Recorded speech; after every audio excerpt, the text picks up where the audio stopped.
nagpatawag tag public hearing, no? Kabahin aning ato ang draft ordinance, city ordinance number 2022-09-001, an ordinance establishing an integrated system for the control and eradication of mendicancy in the city of Dapitan, providing penalties therefore and for other purposes. So kaning ato ang gihimo nga draft ordinance, doon na siya short title, no, nga atong gihimo.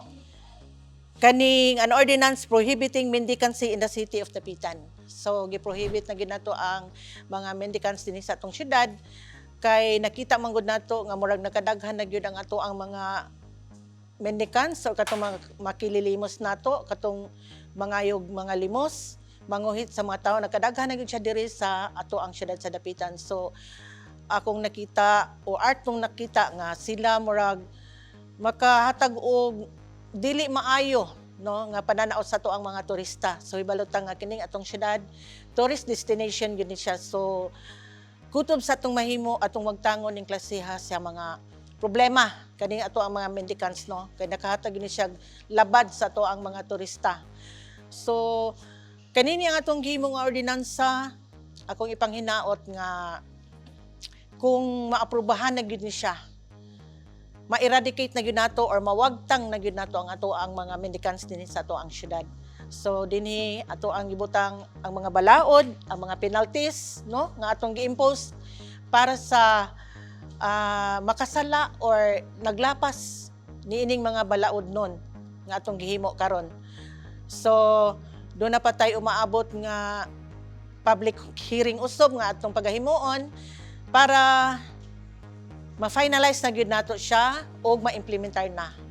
Gi-specify gyud nato og pila gyud mga penalties para atong mga mendicants nga sige nagbalik-balik.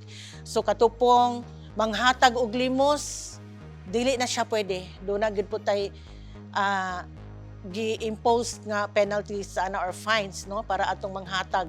Kay kung wala goy manghatag, so walay makililimos, no. So maura na ato ang gitinguha nga unta kitang tanan magtinabangay, walaon nato na atong kaluoy kay kanang paghatag nato og limos anang atong mga mendicants dili na siya kaluoy, kundi ato lang gidugangan hinon ang ilang kalisod, kay magsalig naman gud na sila, dili na sila mangitag trabaho, magsalig na lang sa mga hatag sa mga tao. So I hope mawala gyud na nato tanan, no, ato silang tabangan nga makakitag trabaho noon or tabangan nato nga maka-avail pud siya sa mga serbisyo nga dapat maoy atong ikahatag nila, dili kay manghatag tag kwarta or cash or unsa ba nina para mahimo silang mosamot ang ilang katapulan. Patawag na lang ta og laing public hearing kay karon do naman tay mga amendments nga atong gihimo. So for the next public hearing, I hope nga ma-finalize na gyud siya. So daghang salamat ug mga hapon.